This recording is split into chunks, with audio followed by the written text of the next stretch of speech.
So after the hip flow, we do abs. And at this point, the physical therapy routine called for 20 crunches times 3 directions. And these crunches are special. They're roll-ups.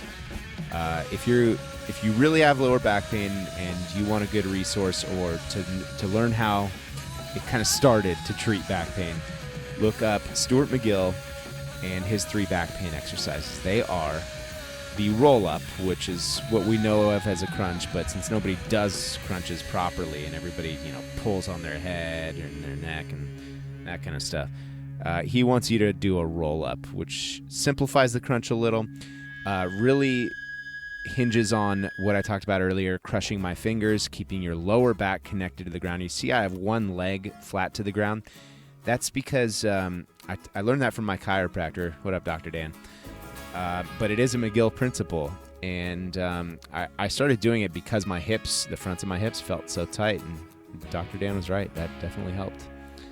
So I'm doing 10 crunches with my left knee bent, my right leg straight, and I'm holding each of them for 5 seconds. Now, you see me put my hands on my abs. I'm trying to, increase the muscle to mind connection. But hands behind your head is best, behind your ears. That makes it the most challenging. If that's too much of a challenge, bring your hands in front of you, cross them in front of your chest. But it's good to support your neck. It's not good to pull on your neck or to the back end.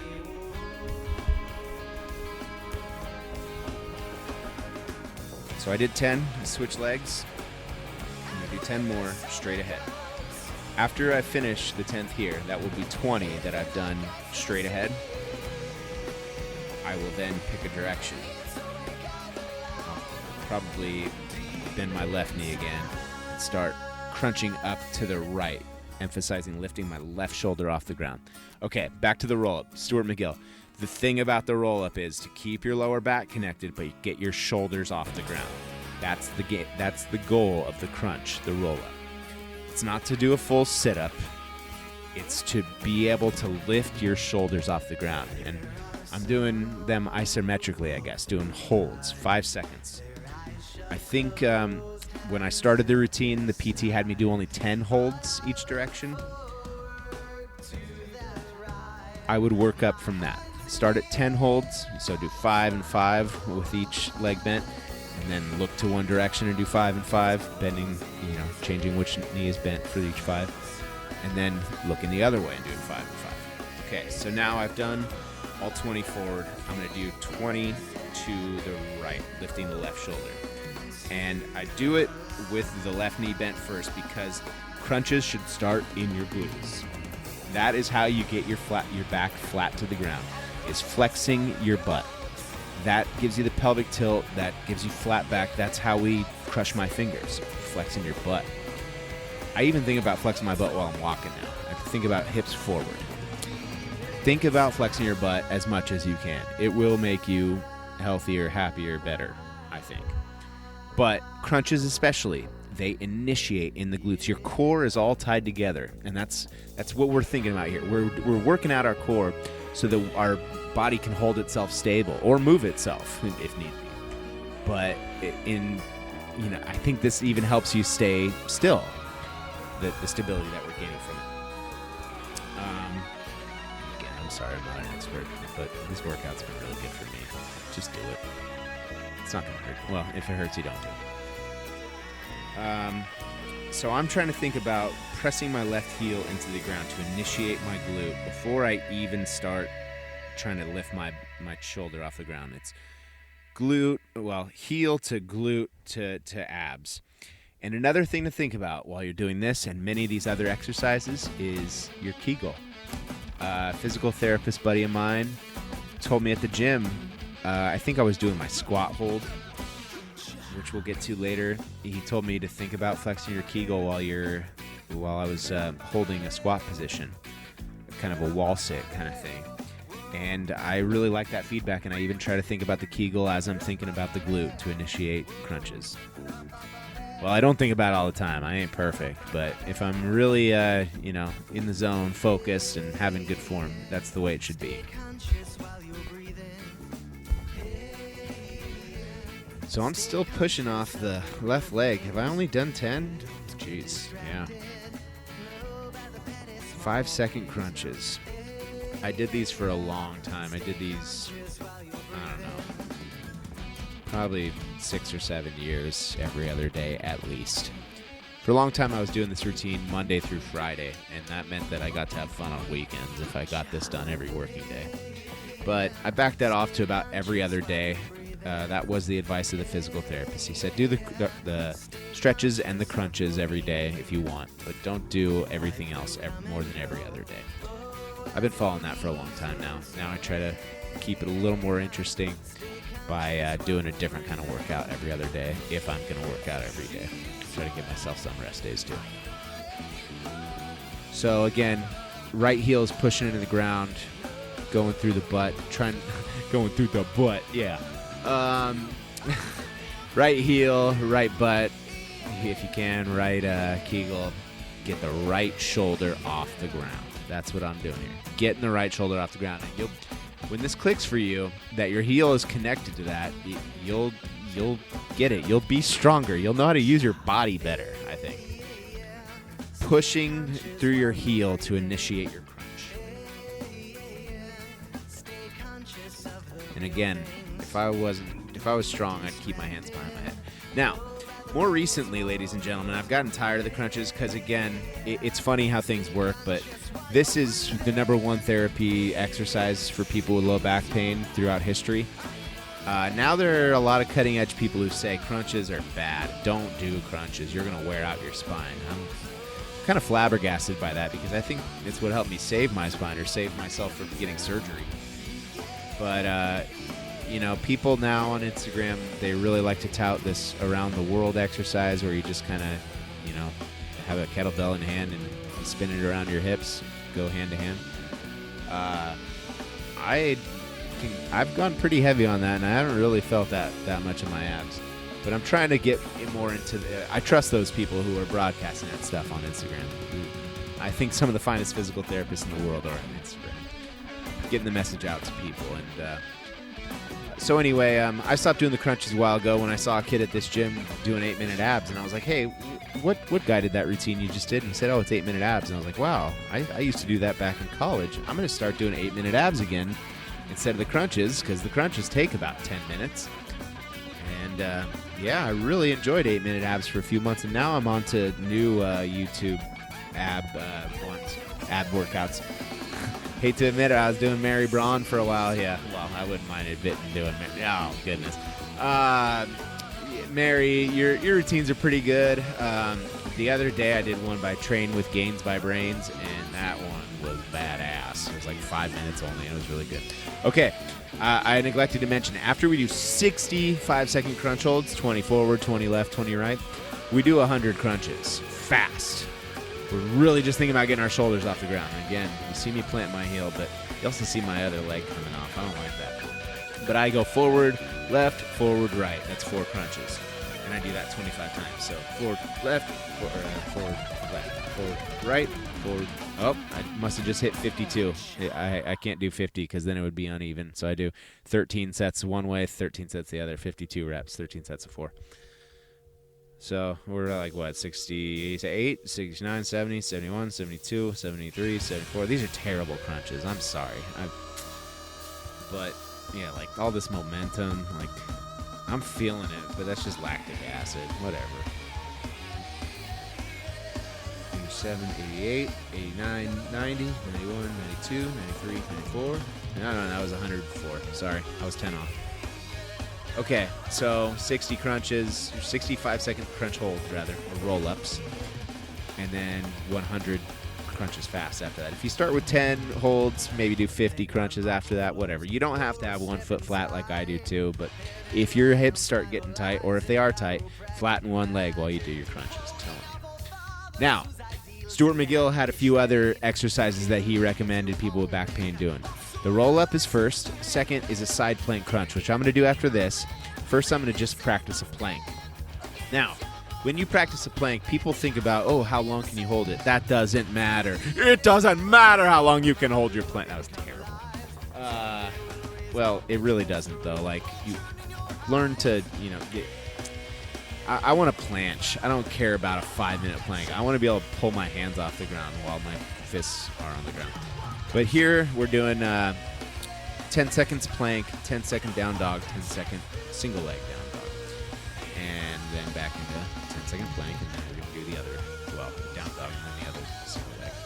But you see me leaning forward here. Now, I didn't know as much then as I know now about learning to planche, but when you plank, think about protracting your shoulders. You want to push away from the ground. Now, I'm in down dog here. I knew this back then. I wanted to not let my hips sink. I wanted to be straighter than I am, but my hips should have been lower than that by flexing my glutes. When you plank, you are not just using your hands and your shoulders and your abs. You should push away with your shoulders and thrust kind of your hips toward the ground to make a straight body line. There, it looks like some glute activation there, some glute tightening. But protract your elbows, your shoulders, your shoulder blades by pushing away from the ground. But also pull your shoulders away from your ears. And then you kind of get on your tiptoes and you start to think, wow, I might learn to planche, but it never happens. Good luck. So that was plank to down dog to single leg down dog, twice each leg. Now we're getting to the side plank crunches. Number 2 exercise of Stuart McGill after the roll-up. Side plank, he just says do side planks. I like to do them as a crunch, lifting my hips. I'll do 20 reps. For the Cal Poly hip flow, the magic number was 6. For the physical therapy routine, the magic number is 20. And that's too many reps for weightlifting, I was raised to believe. And it may be for people, but that's pretty much how I've gained my results without hurting myself. And that's really important. You don't, if your training hurts you, you're not going to train consistently. So I've seen something on Joe Rogan podcast about this. A guy talking about how you don't train to your max every day because you got to leave some in the tank for the next day. With going heavy on weights, obviously there's more risk, but I've really found that going as light as what I can do 20 times is helping me at least maintain muscle, if not gain muscle and gain strength. So for body weight stuff especially, I think 20 is a good target. I don't think you should really ever do more reps than that. If you can do more than that, you should add weight. But sometimes on these side plank crunches, I will get a dumbbell, or I'll be wearing ankle and wrist weights, but I'll put the dumbbell in the top hand, like right on top of my hip, and I'll go as heavy as 15 or even 20 pounds, but usually 5 or 10, or even an 8, or something like that. 20 reps, side plank crunches. One of the best exercises you can do for lower back pain. Feel it in the obliques, obviously. Another thing I've been doing lately is, from that same position, putting something under my top foot and using my groin to lift me up. Like I'll put a stool, put my top foot on it, and bring the other leg up to that level. And anything I train from one side, I want to train from the other as well, whenever possible. Okay, so I'm dilly-dallying here because I need a break before I get into this. This is what I call a side plank flag. And so what I really want to emphasize here is getting my hips high. I don't like the position I'm in that much here. It's my left hip is coming back to complete this rep, and I don't want that. I want to keep everything straight. This is kind of, it's not an ego lift, but it's like, yeah, I shouldn't have done it this way. I should have done it right. Kind of just trying to get through all my, my whole workout for the sake of this video being as efficient as possible. But I'm doing it at sacrificing form sometimes, it looks like to me. And this set of 20, sometimes I have to break up. It's pretty hard to do 20 of these in a row, especially if you do them right. See me trying to keep my okay, well, doesn't look as bad from this angle. It looks like I'm keeping my hips higher. Still, though, this should be more, I should kind of crunch more into this move. It's not really, I mean, it's working my core, but perhaps not the way it was intended. See, again, I had to break the setup a little bit. I could do all. Okay, you see that tilt? That's what I'm looking for.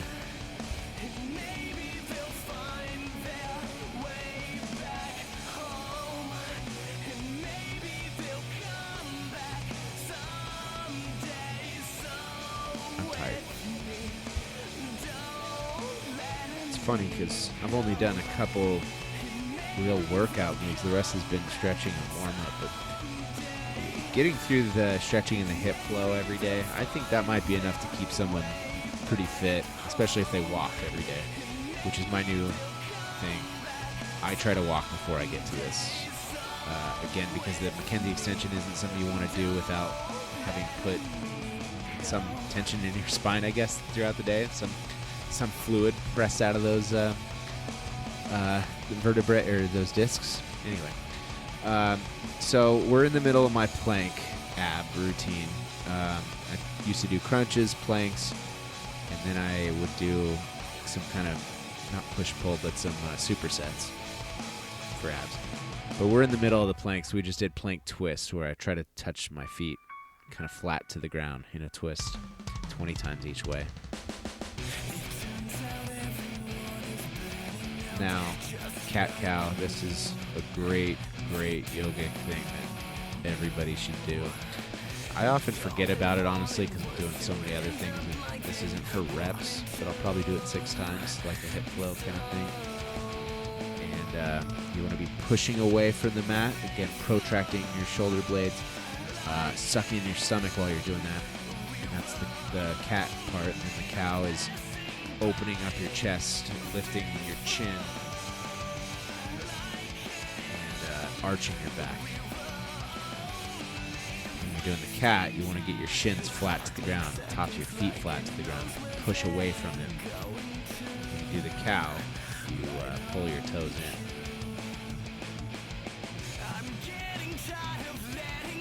Now, I'm going to do some shoulder mobility stuff.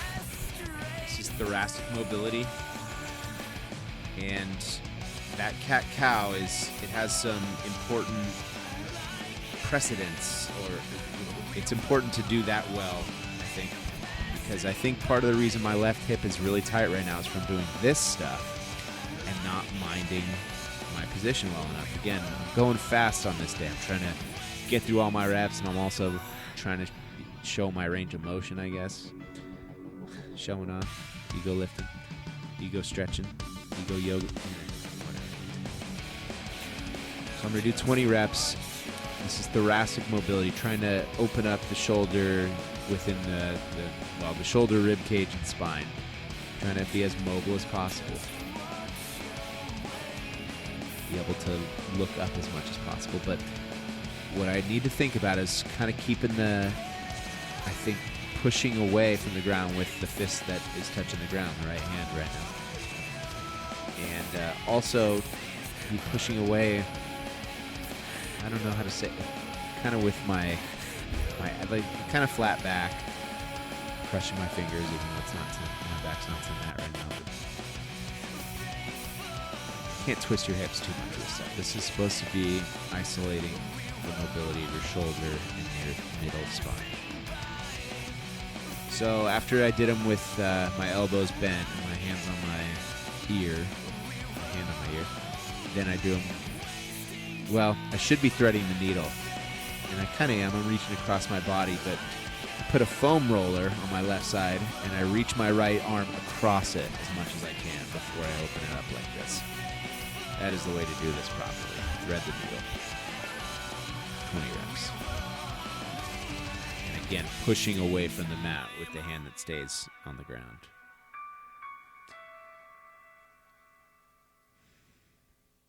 When you thread the needle, you'll kind of duck into it more. Like I'm staying up away from the mat, but you'll have to get your torso closer to the mat if you have the foam roller on the ground. Again, be conscious of how your hips feel. Don't tweak your hips doing this. Don't you be like me. So we had a hand-to-ear thoracic mobility opener, and we did thread the needle. We're still doing it with our left arm right now.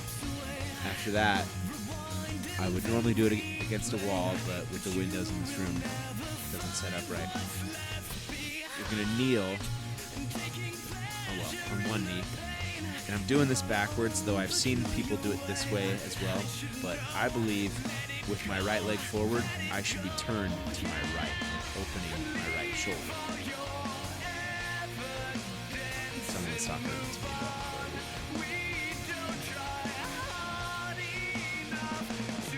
So I think I'm opening up the wrong way. I'm swinging my left arm out right now, and I think I should be looking the opposite way, swinging my right arm out. And I should do it against a wall with my left leg pinned to the wall, knee and foot, and my right leg with a foam roller or something else, between like 8 and 12 inches, pinning the foam roller to the wall with my right knee, and then opening up my chest to the right. But I forgot how to do it this day, apparently. Whatever. Some people do it this way.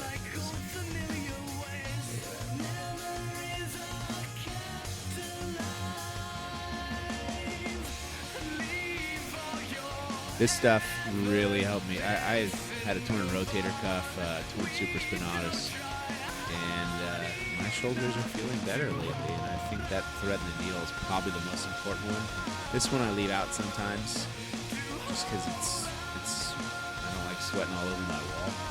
I don't know why. And because of the knee pressure, yeah, that too. The other ones, I'll put a rolled up yoga mat under my shins once again, so that I'm not putting pressure on my knee. Something I would normally be kneeling to do. One thing I'm not going to do here that you should also do for your shoulders is get a foam roller and a resistance band and wrap the band around your forearms while you kind of military press the foam roller up against a wall. And just slide the foam roller up and down the wall by pressing your arms against it with a tension band surrounding your arms.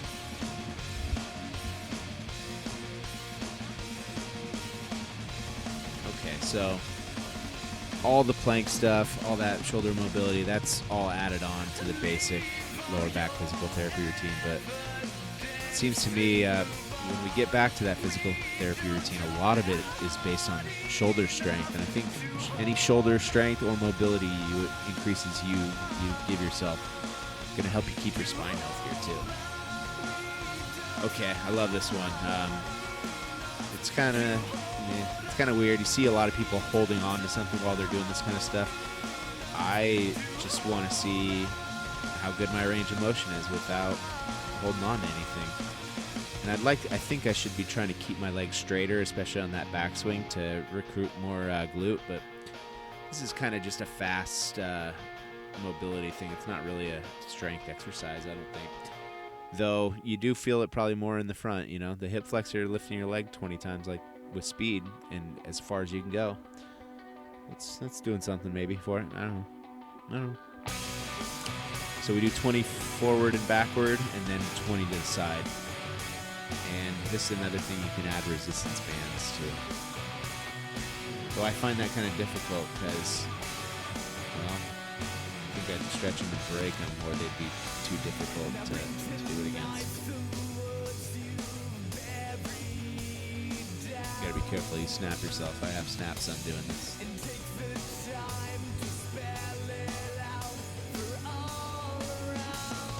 So we did 20 forward, 20 back at the same time, and then we did 20 out afterward. Take a short break, and then do the other leg. Left leg, 20 kicks forward, 20 kicks back.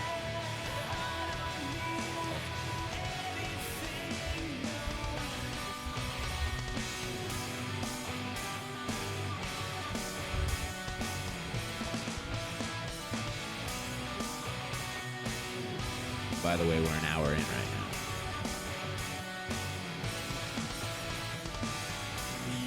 This is all the stuff I have to do so that I get to do the fun stuff.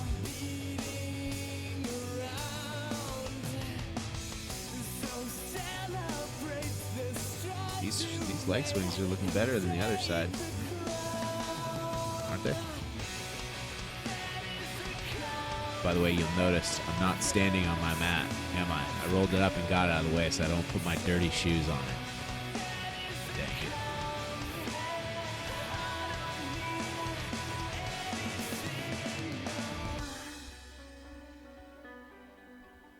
it. Do I want more pre-workout? No, I'm good.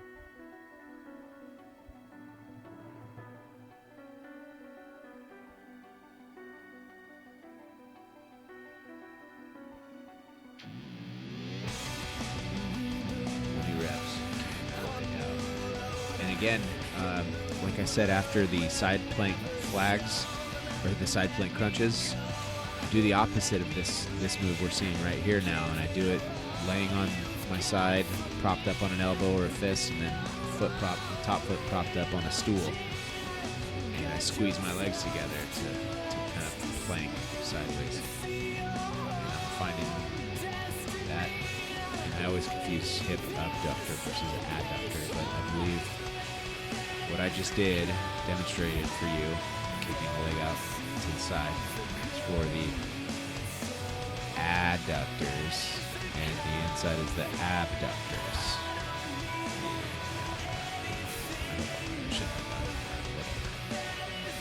Okay, now we're going to finish the plank routine. We're still, this is the third Stuart McGill exercise. This is the bird dog. Am I going to do it or not? Yeah, here we go. Ooh, kind of ugly. Okay, most people do this from their knees, not from the full push-up plank position.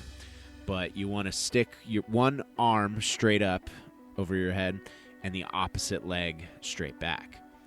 And again, okay, a little better. Sometimes I do these with weights, up to 5-pound ankle and wrist weights, and it's really quite a challenge then. But I'm trying to hold these for 10 seconds, and I'm trying to keep my legs as straight as possible and still crushing my fingers, again, even though I'm not on a mat, but pushing away and getting my belly button away from it, sucking it in as well as flexing my glutes. And after I did my bird dogs, I get to do a little walk back, a little stretch. You start from a plank and you just walk your hands back to your toes. And while I'm there, often at the hinge, I will do a little elephant walk. Not that kind. Frat boys. Wait, is that what it's called? Whatever. I'll bend one knee at a time with my hands on the ground in front of me, and do 10 each, and then do another walk out, and then 10 each again. But I'm not doing it here, but you should do it.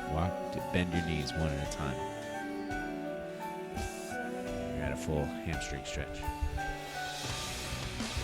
Okay, so I've done a walkout with each side initiating, left hand or right hand. Now I'm doing my 20 plank tap circuit. The first tap is on the shoulder, the second tap is on the lat. The third tap is a series of 4 taps across the body, head, shoulder, knee, toe. The fourth tap is 4 taps on the same side of the body. So here we go. We're already on our second run through. That's rep 7 for the right side. Now rep 8, head, shoulder, knee, toe, right to right, head, shoulder, knee, toe, left to left. Now, right hand to left shoulder, left hand to right shoulder, right hand to left lat, left hand to right lat. Right hand to head, left shoulder, left knee, left toe, left hand to right side, and then right side to right side and left side to left side. Now is rep 12. Now we're on rep 13, 14, and now 15, 15, 15, 15, across the body, 15, 15, 15, 15, across the body, 16, 16, 16, 16, not across the body, same side. Head, shoulder, knee, toe, 16. We only got 4 more. 2. Head, shoulder, knee, toe, across. Head, shoulder, knee, toe, across. Head, shoulder, knee, toe, same side. Head, shoulder, knee, toe, same side. And I should think about more rigidity while I'm doing this. But I'm going right into walking my feet to my hands as opposed to hands to feet like I did before. And that's, again, why I moved on my mat, so that my shoes would not be standing on a mat that someone else would be laying on, possibly later this day. But my hands need some cushioning. And I don't want them touching the ground. Yeah, this all makes sense. Just think about things. So we did our walkouts, feet to hands. Sometimes I'll bring my arms up to that kind of weird shoulder stretch. The plank circuit is done. We have done stretches, static stretches. We've done the cow poly hip flow.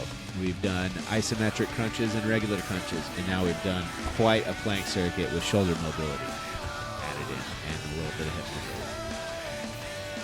Now I believe I'm going to do my supersets of abs, which I've discontinued because 8-minute abs and these that trains with brains, my goodness. Those get some leg lift type of movements in there, and those supplemented with the crunch movements that they also include kind of makes it more efficient for me and a little more intense. No breaks, just a quick 5 to 8 minute ab routine that hits all points. Looks like I'm on another water break. No, my water's there. Am I on a bathroom break? What's going on here? Come on, dude. Stale cracker, shout out.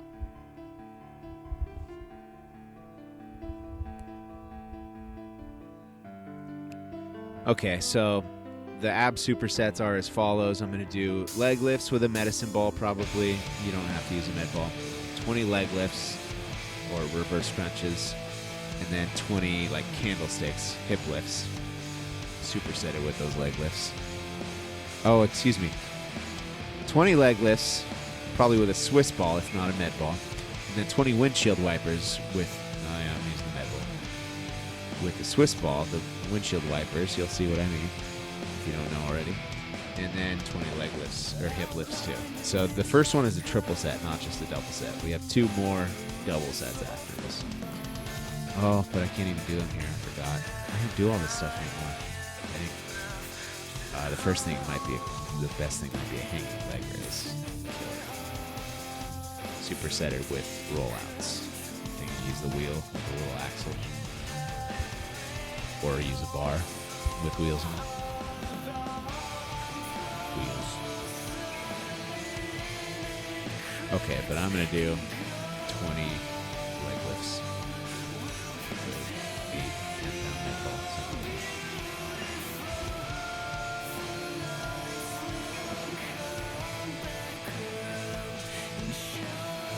Okay.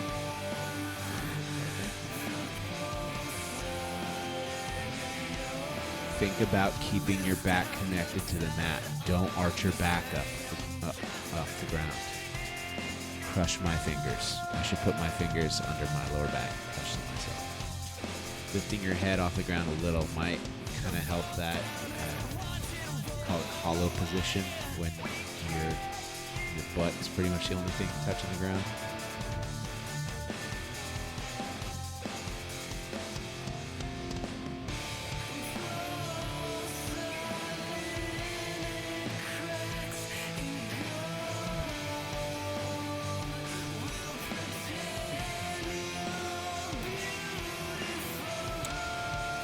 Some of the more intense moves. It's pretty hard to do 20 continuous reps without any kind of break or a slip and form or dropping a med ball.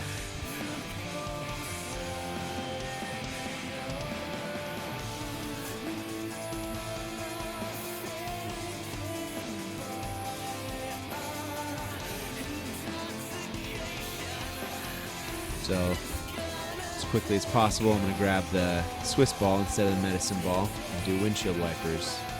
Slap.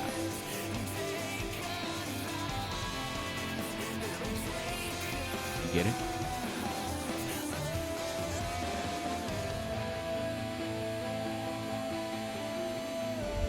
As soon as I do 20 of those to each side, I'm going to try to lift my hips off the ground, straighten my legs, pushing the sky. Candlestick.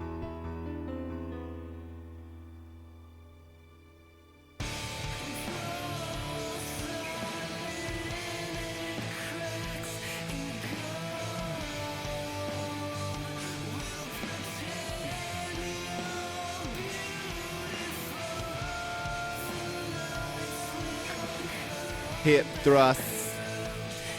Yeah, basically what had happened was I was trying to get my ass off the ground, and yeah, that's all. Yeah, that's the butt. Yeah, I also like tennis. Okay. That was pretty intense. Stay. Yeah.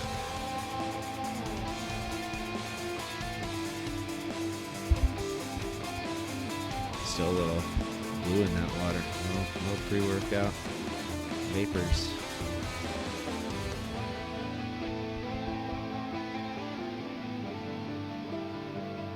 Camera check.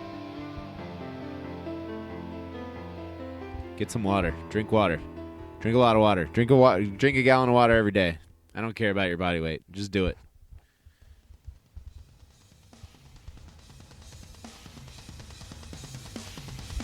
Now I believe I'll be setting up for a Russian twist. One of the moves that I have kind of left behind for the most part.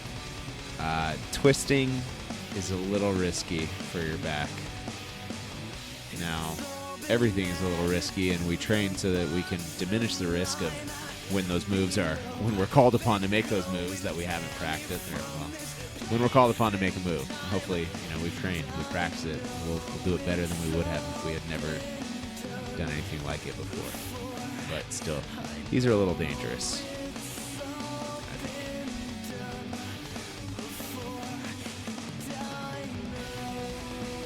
Notice I'm always looking the way the ball is going. That was a cue I got from a trainer a long time ago. Follow the ball with your eyes. I still don't know if I do these very correctly. Try to keep my legs off the ground and straight, but I fail. Am I gonna do dead bugs? If I do dead bugs, it's a victory. Because I never take the time to do them because they're another hot, trendy ab thing that I don't really feel.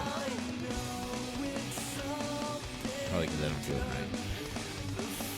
Yeah, these are dead bugs. I'm gonna extend same side arm and leg.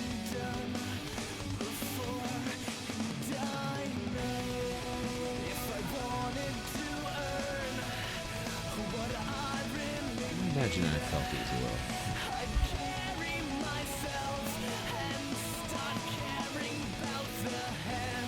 Again, I should emphasize keeping my back to the ground. Straight legs.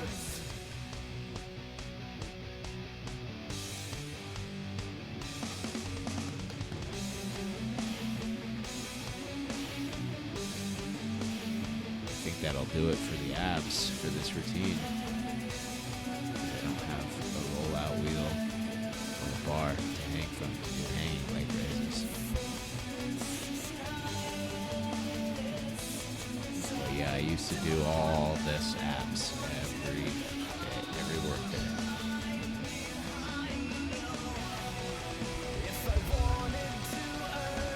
And I told people, I'm not a man, I'm a piece of iron. Probably didn't need to say that. I defeat old man.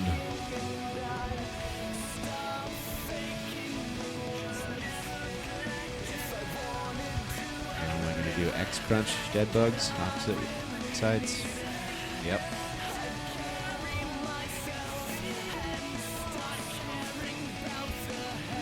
Yeah, that's pretty good.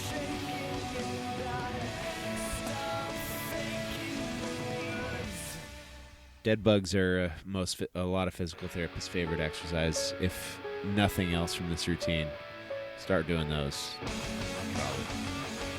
And the 3 McGill moves. So again, some people will not tell you not to do crunches, no matter how good your roll-ups are.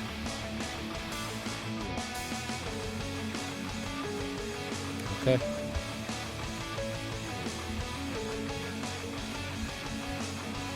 Now I think we're gonna have a little weight grabbing break.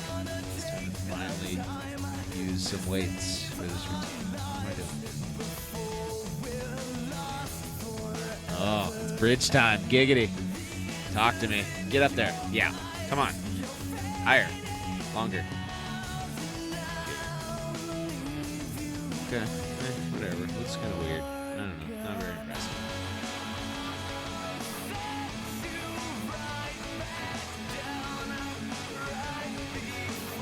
Hold that for a minute. Jeez.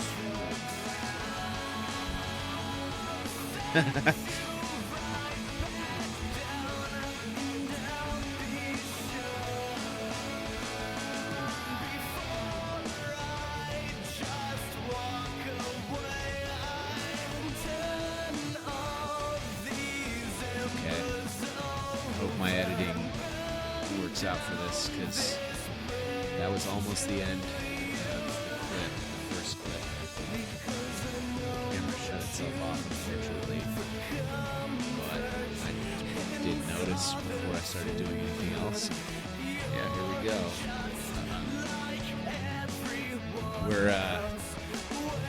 I want you to start with no weights when you first do this, or with a 1 pound dumbbell if you have it. When I started doing this at the PT, I think it was with no weights. I had always been a weightlifter. I was gonna say I didn't feel challenged by it, but I actually was. I hadn't been lifting weights much because my back was in so much pain. But we're gonna do a lot of shoulder stuff. I use a max of 20 pounds for these exercises in each hand. A good weight for me is about 10-pound dumbbells in each hand. You can do them with little to no weight. As little weight as you can use to begin with is recommended. But the first thing we're going to do, I actually get a lot heavier on because it's the squat hold. And we're going to hold a squat for 3 minutes. When you're starting out, you might only do a minute and a half. Each repetition, essentially, is 45 seconds, and each repetition, though, has 3 positions. We hold each position for 15 seconds. The first position is a high squat. We barely bend our knees. We're at about, let's say our hip or our knees, the back of our knees would be at a 135 to 150 degree angle. Barely bending. High squat. Not going down at all, or all the way at all. 15 seconds there. I went way too quickly into the middle squat there. That was probably 10 seconds. But now we're at the middle squat, and we're going to try to hold this for 15 seconds. Now, again, I'm estimating all this time, unfortunately, because my phone is usually my timer, and today it was my camera. So now I'm at the low squat.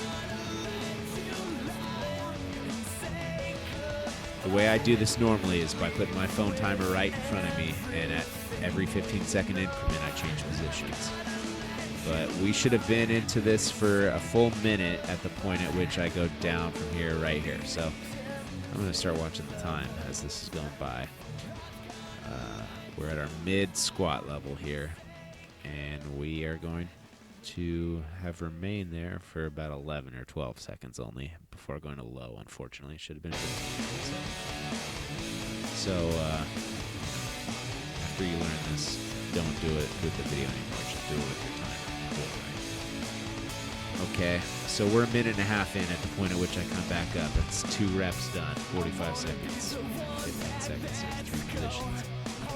So yeah, I'm not gonna do this. I'm going way too fast, I feel like.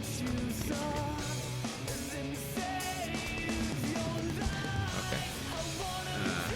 And at the low position, it's kind of hard to keep the weights down, so I usually hold them in front of my chest or on top of my shoulders. I hold them on top of my shoulders kind of every other rep, too, so it's usually like I hold them down at my side for reps 1 and 3, and up on my shoulders for reps 2 and 4. I don't know why. But this is only rep 3 right now, isn't it? Middle of rep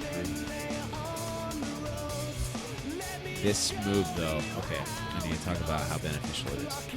You need to be able to use your glutes, and this really, like the 5-second holds on crunches show you how to use your abs and really your whole core, like butt and everything. This is how you use your glutes, is settling back into a squat. Well, I like settling better than fall. So that was supposed to be 3 minutes. And after 3 minutes of squatting, ooh, and I did it on a weird balance board too. That's kind of cool. I forgot that. But after 3 minutes of holding a squat at high, medium, low positions, I'm going to do 20 lunges with each leg. And I'm probably going to get heavier weights for that. I think I held 20s or 25s this time around for the squat hold. Again, do it with no weight to begin with.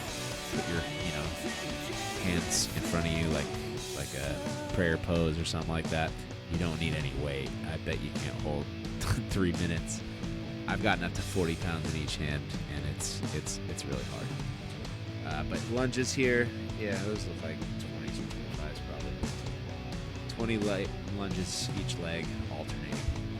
Right leg. Oh, never mind. I'm doing plyo lunges.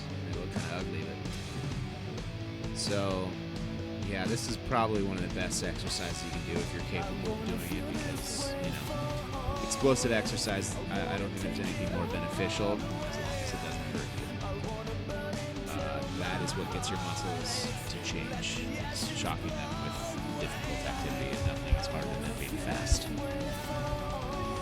So those lunges, that's real power. If you can do 20, even with your body weight, do 20 explosive lunges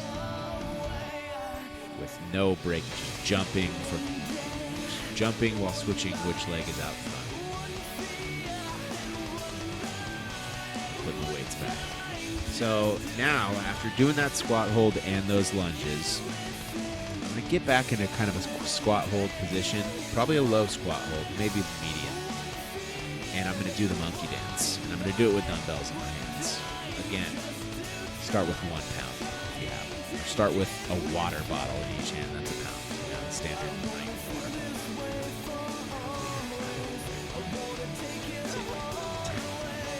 But you might not need weight to do the monkey dance 20 times to make it a challenge. But I bet if you use even if you're very strong, I bet it's harder to go heavier than 15 or 20 pounds. I'm probably just pacing it out a little because your butt's pretty tired after the squat hold, and I went pretty quick into those lunges. That's taxing the lungs. It's taking so long. These people all have consent forms, by the way. I have them. They're good.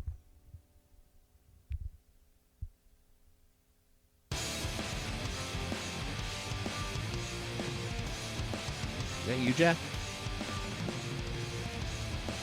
Hi, Jack. What's taking so long? What's going on here? The monkey dance is one of my favorite parts.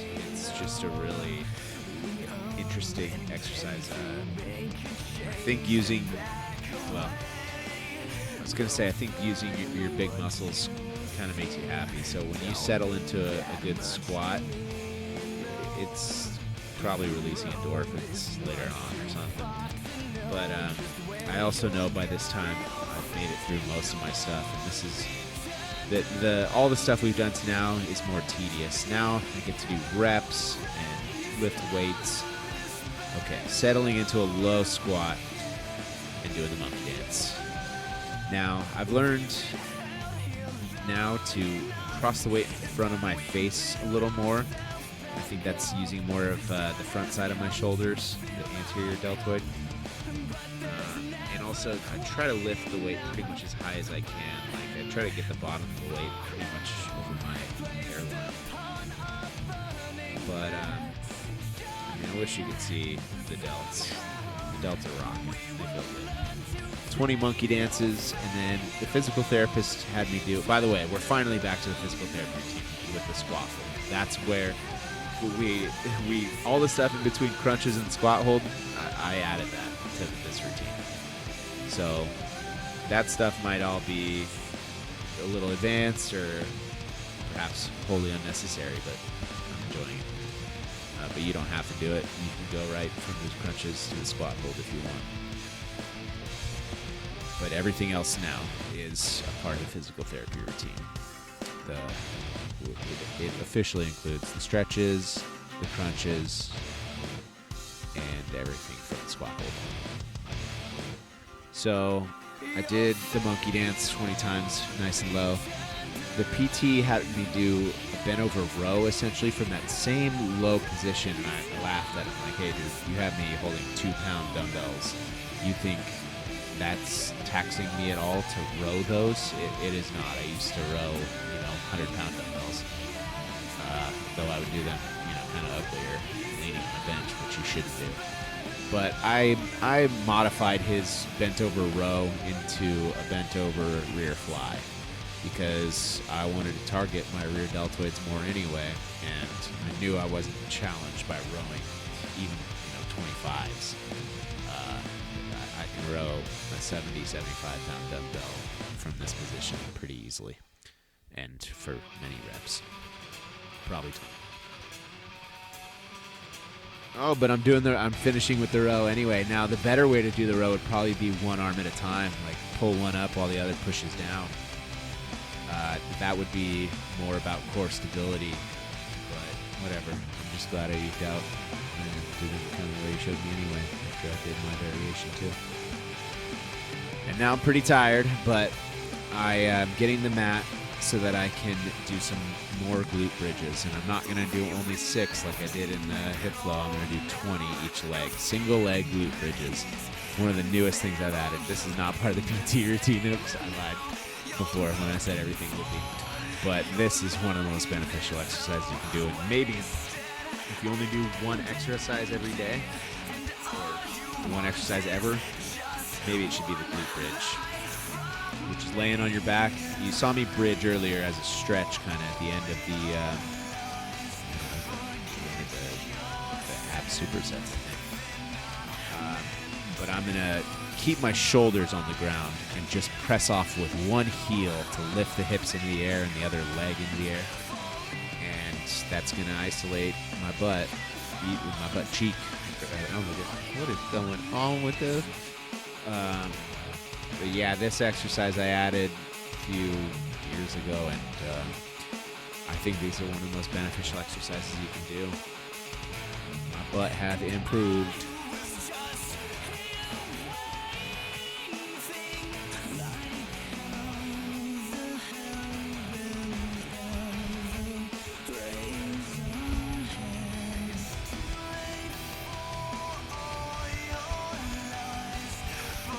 Yeah, so here we are.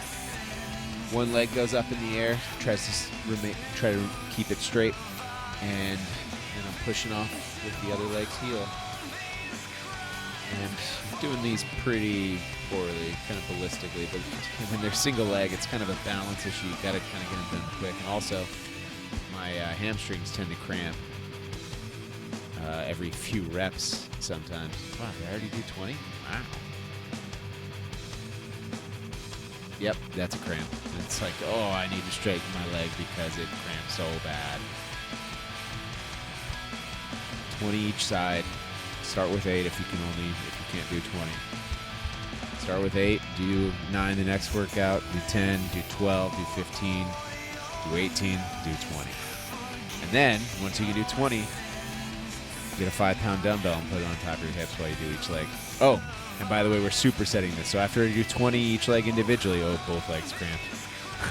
Then I put the soles of my shoes together and do more of a butterfly hip thrust. So I don't really know what's going on with that. I guess, hitting the muscle at a different angle, and also supersetting because it's decreased resistance because I'm using both legs at the same time. Now I do crab walks with bands. I do them just around the house and stuff, and they're awesome for the outer glute. But I think that fly might work out good. Fly bridge. Okay, now I'm going to do calves. This is about the time I began doing calf raises again, so they weren't very impressive. They're probably a little better now. But I was a real skinny calf guy.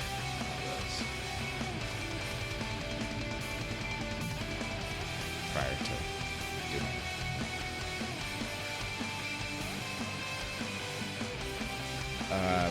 One note on calves. This is the first thing I ever saw from Knees Over Toes guy was when you train calves, on the way down or at the bottom, think about flexing the muscle on the other side, the tibialis, in front of your tibia, in front of your shin bone.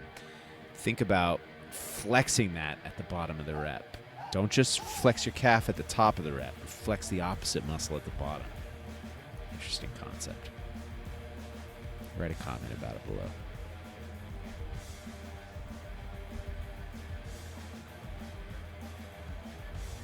Doing 20 calf raises each leg individually, and then I'll do 20 with both legs together, which is always funny because one leg is a lot fresher than the other, but whatever, that's part of the reason I switch off which leg starts it off each workout.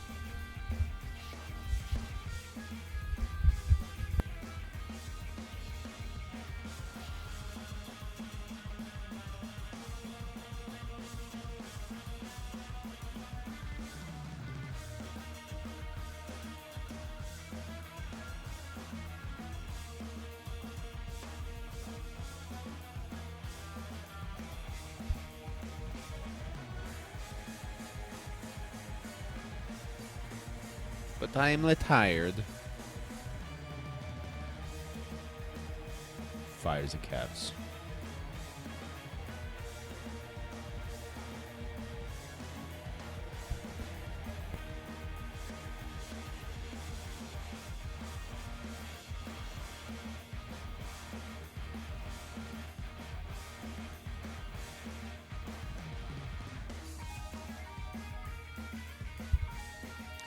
Am I not supersetting calves? Was I thought maybe I just doing a few paces to let the second leg catch up a little bit, but it seems I only isolated.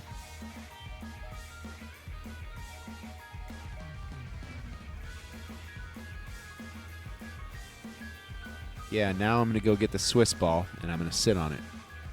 And I'm going to do similar shoulder moves to the ones we did just a few minutes ago, the monkey dance. Well, that'll be the first one at least.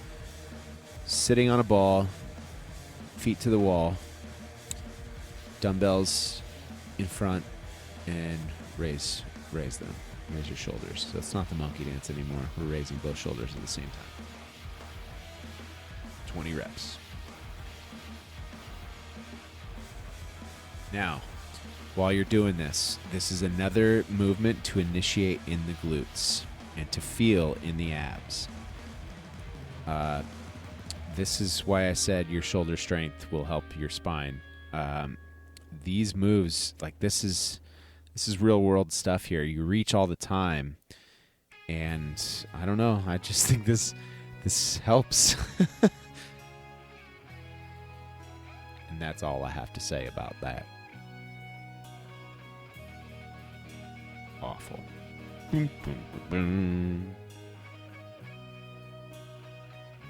Delts. I think I'm going a little... Well, I would have thought for the use of the video I'd go light, like 10s. But it seems I'm pretty challenged, so maybe those are 15s.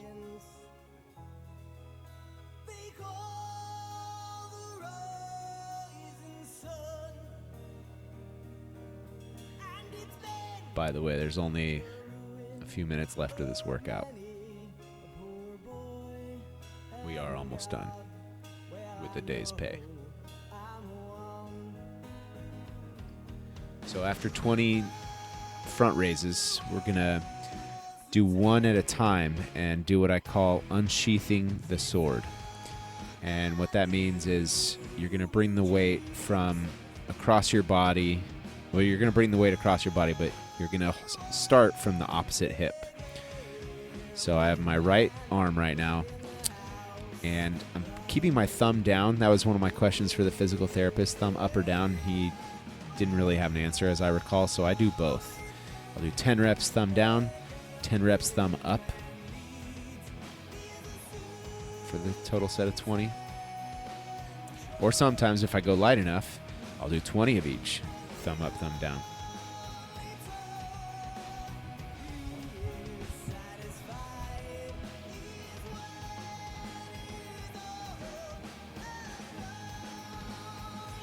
Again, feeling this in the abs, remaining stable on the ball. That's really the goal of this, I believe, to not be leaning to one side, to remain upright and use only your shoulder.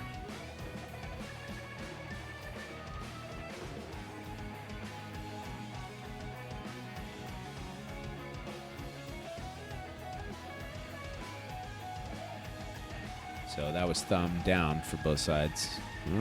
Apparently I'm tired. I had to adjust. Now I'm going to do thumb up.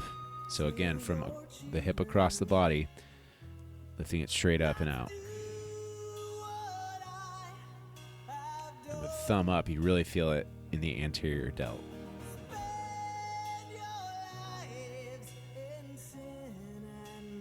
Trying to keep the arms straight, not bend the elbow.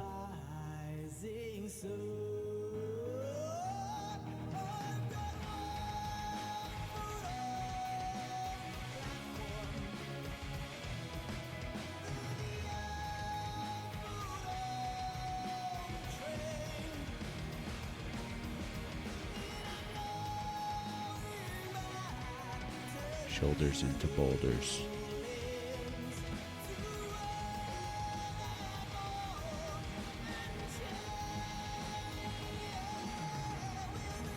After I do this, I'm going to put the weights down, and I'm going to do 20 ball crunches. Again, my feet are already against the wall. I'm just going to put the weights down, lean back, do some really good controlled crunches. It's the last ab movement we'll be doing today. I think it's funny to do it now after, all this other stuff, but it's the way the PT had it. It's a good ab finisher, I think. Probably the best ab exercise there is. I mean, this really uses most of your abdominal muscles. I used to do them with a twist too, like bring the elbow to the opposite knee kind of thing, but twists scare me, as mentioned previously. This is the Bauer move.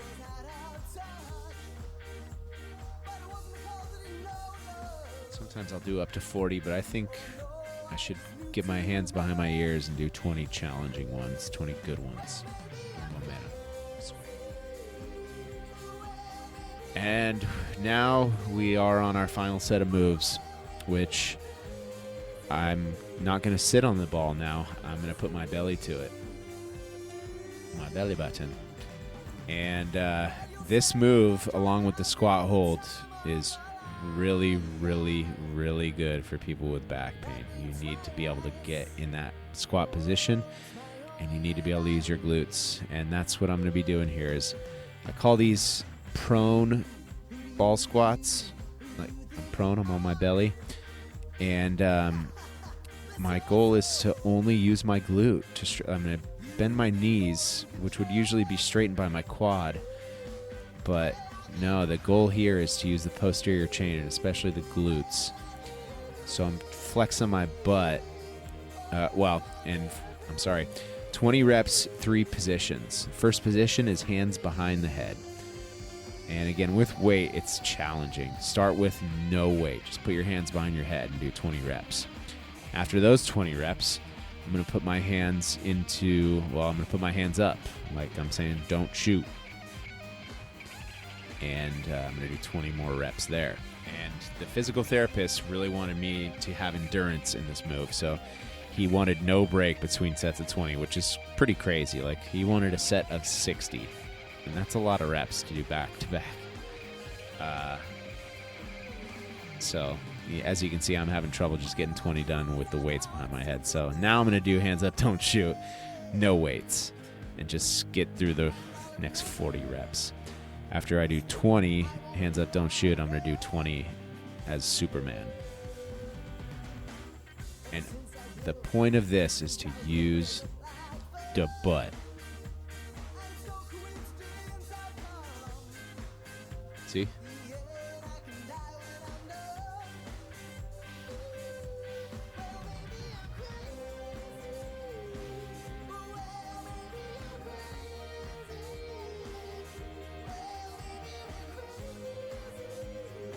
Superman.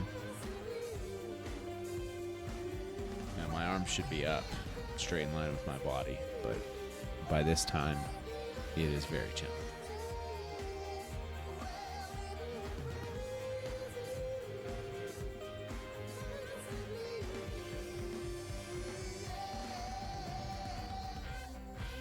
Wow, look at that. Do you see that? Okay.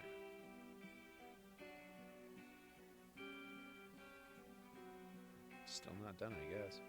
Okay. Now that I've done my 60 butt flexes, I'm going to do more monkey dance. It's hard. Again, I want my shoulders and my arms to be the only thing moving.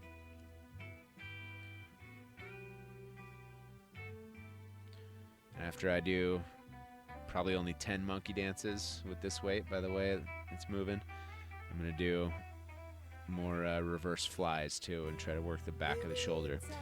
And just as I learned to cross the weight in front of my face for the monkey dance, for the reverse fly I've since learned to get the weight closer to my hips, bring it down at like a 45-degree angle, not 90 degrees straight out, but closer to the hips. And that is supposed to recruit more rear deltoid. And I think I'm about done. Yes, ladies and gentlemen, if you have done this one time, congratulations. I think you've done a harder workout than most people have ever done, or at least more testing. Well done. Thank you.